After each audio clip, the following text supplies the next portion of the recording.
नमस्कार दोस्तों, मैं प्रिया आप सभी साथियों का आपके अपने चैनल एग्ज़ाम गुरु सेंटर में स्वागत करती हूँ।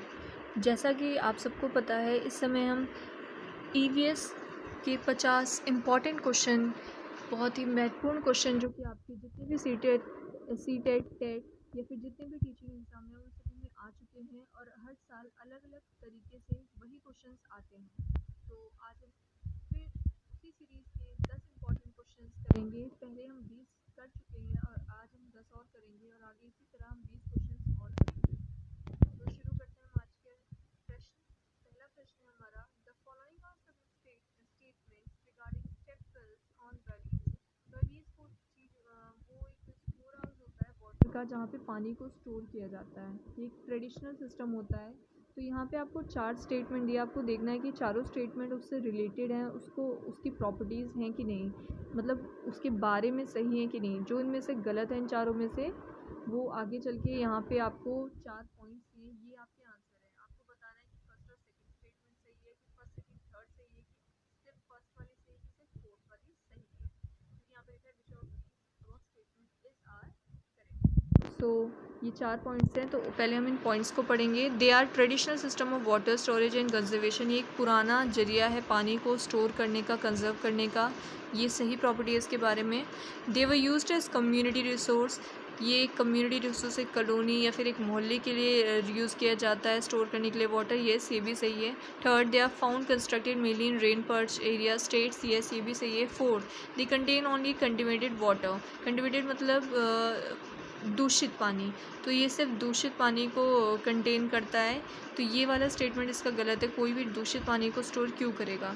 तो इसका फोर्थ वाला पॉइंट गलत है। अब हम आंसर्स देख लेते हैं। फर्स्ट एंड सेकंड, लेकिन हमारा थर्ड भी सही है। तो फर्स्ट, सेकंड एंड थर्ड, तो बी वाला ऑप्शन हमारा first, second and third statement क्या है हमारी करेक्ट। तो बी ऑप्शन बिल्कुल सही है।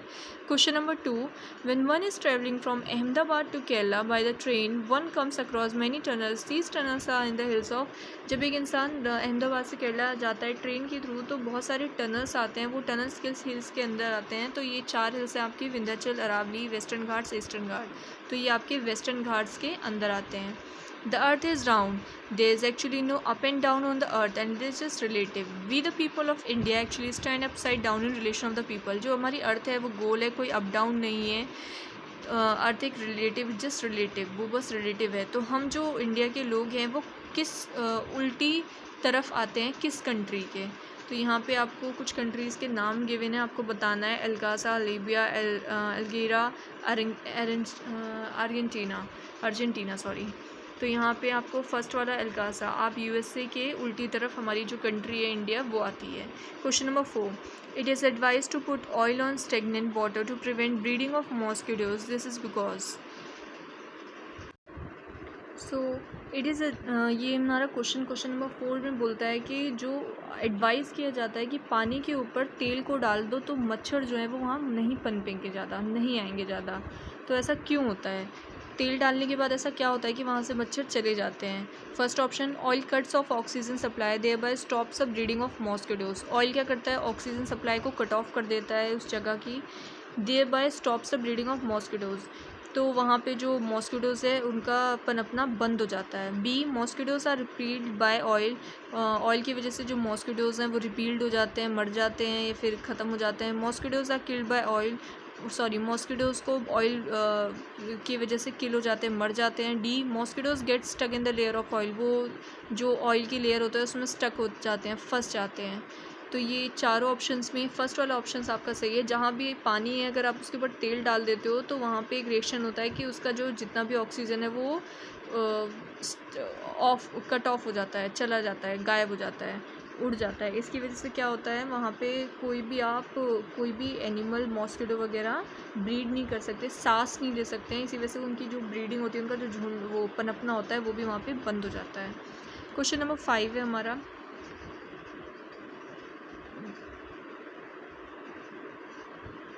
Question number 5. Which one of the following insect do not live together in a colony like honey bees? आपने देखा है हनी बीज वगैरह जो हैं, ये मधुमक्खी, ततैयाँ, चींटियाँ, ये सब क्या करती हैं, झुंड में चलती हैं, झुंड बना के चलती हैं। तो इन चारों में से ऐसा कौन सा इंसेक्ट है जो कि झुंड में नहीं चलता है? वास्प हो, आंट हो, टर्माइट। टर्माइट मतलब जो आपका ये वो लग जाती है कुर्सियों वगैरह में, क्या कहते हैं उसे, हाँ, टर्माइट आपकी दीमक होती है। तो ये सब क्या करती हैं, झुंड में लगती हैं। लेकिन जो स्पाइडर होता है हमारा, ये क्या कहते हैं, स्पाइडर जो होता है हमारा, वो हमेशा अकेले होता है, आपने देखा है। क्वेश्चन नंबर 6 है structure of houses in rural area is linked to the climatic condition in which they are built. जो कंस्ट्रक्शन होता है रूरल एरियाज़ में घरों का, वो क्लाइमेटिक कंडीशन के अकॉर्डिंग होता है, वहाँ के वातावरण के अकॉर्डिंग होता है जहाँ पे वो बनाए जाते हैं। There is a village where houses have following features. एक गांव है जहाँ पे जो घर बने हैं उनका ही कुछ फीचर्स हैं। Houses are made on strong bamboo pillars. Houses जो है वो बहुत ही स्ट्रॉन्ग मजबूत बैम्बू पिलर्स पे बनाए गए हैं, बांस पे मजबूत। Inside of houses is also made of wood. जो घरों के अंदर जो बनाया गया है वो भी लकड़ी का बनाया गया है, वुड का। Houses are made almost 3 metre to 3.5 metre above the ground. जो घर हैं सारे, वो सब 3 मीटर या 3.5 मीटर से ग्राउंड से ऊंचे बनाए गए हैं। Roofs are made with a slope. Roofs जो हैं, छतें जो हैं, वो स्लोप मतलब फिसलने वाली, वैसी बनाई गई हैं। If in the village it rains heavily the village should be the part of. अगर उस गाँव में बारिश बहुत होती है तो वो गाँव कहाँ का होगा? यहाँ पे आपको 4 ऑप्शंस गिवन हैं, असम, यूपी, बिहार, हरियाणा। तो ऑब्वियसली बात है, हमने अगर आपने एनसीईआरटी पढ़ी है 1st to 5th की, तो उसमें हाउसेस ये 3rd क्लास से आ जाता है, हाउस के बारे में पढ़ना कि किस टाइप के हाउस कहाँ होने चाहिए। स्लोपिंग रूफ्स अगर हैं, फिसलने वाली रूफ्स, तो ये वैसी जगह होनी चाहिए जहाँ बहुत ज़्यादा बारिश होती है, ताकि बारिश और पानी नीचे फिसल जाए। अबव द ग्राउंड, अगर ग्राउंड से ऊँचा घर बनाया गया है तो वहाँ पर बनाना चाहिए जहाँ बाढ़ वाढ़ आने की बहुत ज़्यादा आशंका होती है, संभावना होती है। तो ऐसी जगह इन चारों में से कौन सी है? क्योंकि यूपी, बिहार, हरियाणा में इतनी बारिश नहीं होती है, लेकिन आसाम एक ऐसी जगह है जहाँ पे बहुत ज़्यादा रोज़ बारिश होती है, हर दूसरे तीसरे दिन। तो ये आसाम की विलेज की बात हो रही है। तो करेक्ट आंसर आपका आसाम है। ये अगर आपने हाउसेस वाले चैप्टर अभी नहीं पढ़े हैं तो अच्छे से पढ़ लेना, क्योंकि 3rd to 5th आपके हाउसेस के बारे में अलग अलग इन्फॉर्मेशन दी गई है। ऐसे 2-3 क्वेश्चन तो इसके आएंगे ही आएंगे। Question number 7, Kurukh is a language of the people of. Kurukh एक लैंग्वेज है, ये भी आपका एनसीईआरटी क्वेश्चन है। कुडुक कहाँ की लैंग्वेज है? ये झारखंड। यहाँ पे आपके 4 ऑप्शन है, मिज़ोरम, मणिपुर, अरुणाचल प्रदेश, झारखंड। तो ये आपका झारखंड एक गांव भी है इस नाम से। झारखंड में कुछ कबीले के लोग हैं, झारखंड में एक कबीले के लोग रहते हैं जो कि उन्हें कुडुक भी बोला जाता है, और वो कुडुक भाषा बोलते हैं। Question number 8, as per the NCF 2005, which one among the following is the theme of EVS? ये 2005 में जो NCF है 2005 का, उसके अकॉर्डिंग इनमें से कौन सा थीम जो है वो EVS का है?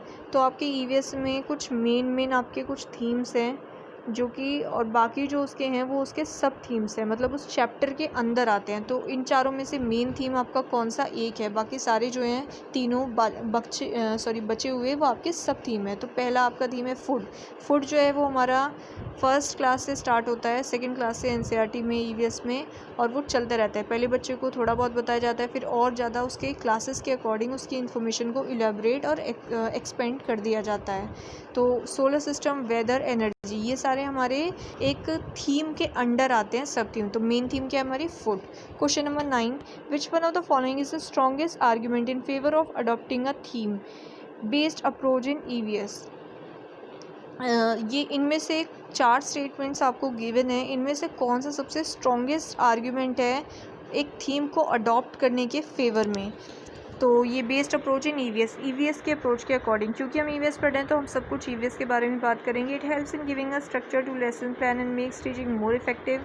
It helps in making teaching more interesting activity based. It helps in covering a wide range of concept, issue and skill. It helps in softening subject boundaries and assessing knowledge holistically. तो यहाँ पे theme based structure को adopt करने के लिए कौन सा argument सबसे स्ट्रॉन्ग है फेवर में उसके? It helps in giving a structure to lesson plans and make teaching more effective. Help करती है, लेसन प्लान का एक स्ट्रक्चर प्रोवाइड करती है और टीचिंग को बहुत इफ़ेक्टिव बनाती है। It helps in making teaching more interesting, activity based और इंटरेस्टिंग और एक्टिविटीज़ बेस्ड बनाती है। It helps in covering a wide range of concept, issue and skill, बहुत सारे कंसेप्ट और इशू स्किल्स को कैरी ऑन करती है। It helps in softening subject boundaries and assessing knowledge holistically. ये वाला पॉइंट आपका बिल्कुल करेक्ट है। ये सब आपको और भी थीम्स में मिल जाएंगे, ABC जो स्टेटमेंट थी, बट डी वाला और भी चीज़ों में मिल जाएंगे, बिना थीम के भी आप इसको कैरी ऑन कर सकते हो। बट डी वाला जो पॉइंट है, ये थीम बेस्ड अगर आप EVS को पढ़ रहे हो तो इससे क्या होता है, और ज़्यादा जो सब्जेक्ट बाउंड्रीज़ हैं वो सॉफ्ट हो जाती हैं। बच्चा हॉलिस्टिकली पढ़ता है, पूरी इन्वामेंट, पूरे समाज के बारे में और अलग अलग टाइप की चीज़ों को पढ़ता है, उसमें एक अलग अलग पार्ट में। जैसे सोलर सिस्टम एक थीम है, तो सोलर सिस्टम के बारे में एक प्रॉपर नॉलेज कैरी करेगा। सोशलाइजेशन थीम को पढ़ रहा है तो उसके बारे में एक नॉलेज पूरी करेगा। Question number 10, stories are an important aspect of teaching learning EVS in primary classes. Stories जो है वो इम्पॉर्टेंट एक्सपेक्ट होती है पढ़ाने का। आपने देखा छोटी क्लासेस में बच्चों को स्टोरीज़ पढ़ाई जाती हैं ज़्यादातर किसी टॉपिक को समझाने के लिए। Which one of the following is least appropriate reason for the including story telling as pedagogy in EVS classroom. Pedagogy subject में स्टोरी टेलिंग को इंक्लूड करने का सबसे लीस्ट रीज़न में से क्या है, सबसे कम, मतलब जो ज़्यादा महत्वपूर्ण रीज़न इसमें से नहीं है। बाकी 3 आपके बहुत इंपॉर्टेंट होंगे, रिलेटेड होंगे उससे, पर एक चौथा ज़्यादा रिलेटेड नहीं होगा स्टोरी टेलिंग से। Stories include experience of the people. Stories में क्या होता है, लोगों का एक्सपीरियंस इंक्लूड होता है। जो जैसे नानी वानी कोई स्टोरी सुनाते हैं, हमने ये किया था, तो उनका एक अपना एक्सपीरियंस इंक्लूड होता है। तो हाँ, ये पॉइंट अच्छा होता है क्योंकि लोग एक्सपीरियंस से जल्दी सीखते हैं बच्चे। B, stories cut across various subject areas. Stories की वजह से बहुत सारे सब्जेक्ट एरियाज़ जो होते हैं वो कट हो जाते हैं, बहुत ज़्यादा बच्चों पे बर्डन नहीं पड़ता। See, stories help in class management. Stories की वजह से क्लास बहुत अच्छे से मैनेज हो जाती है। या D, stories provide context to relate EVS concept. Stories के थ्रू जो बच्चा है वो EVS के कंसेप्ट को समझ जाता है। अगर कोई इसे स्टोरी सुनाओ कि ये इन्वेंशन कैसे हुआ था, इसके पीछे कोई स्टोरी, तो ये तो बहुत अच्छा रिलेबल उससे है पॉइंट। तो हमारा जो सी पॉइंट है, stories help in class management, ये पॉइंट उससे थोड़ा कम, स्टोरी टेलिंग से ज़्यादा मैच नहीं खाता। क्योंकि अगर मान लो टीचर क्लास में स्टोरी सुना रही है, कुछ बच्चे पीछे बात कर रहे हैं, तो हर बच्चा ज़रूरी नहीं है इंटरेस्ट लेगा, तो क्लास मैनेजमेंट से इसमें कोई फ़र्क नहीं पड़ता है ज़्यादा। तो सबसे लीस्ट अप्रोप्रिएट रीज़न जो है वो सी वाला है। Thank you so much guys. आज हमने 10 क्वेश्चंस फिर से कंप्लीट किए हैं। टोटल अभी तक हमारे 50 में से 30 क्वेश्चंस हो गए हैं तीन वीडियो में। बाकी 20 क्वेश्चंस हम 2 दिन में कर लेंगे। और अभी तक अगर आपने मेरे चैनल को सब्सक्राइब नहीं किया तो प्लीज़ हमारे चैनल को सब्सक्राइब कर दें और वीडियो को लाइक और शेयर ज़रूर करें। Thank you so much. Have a nice day.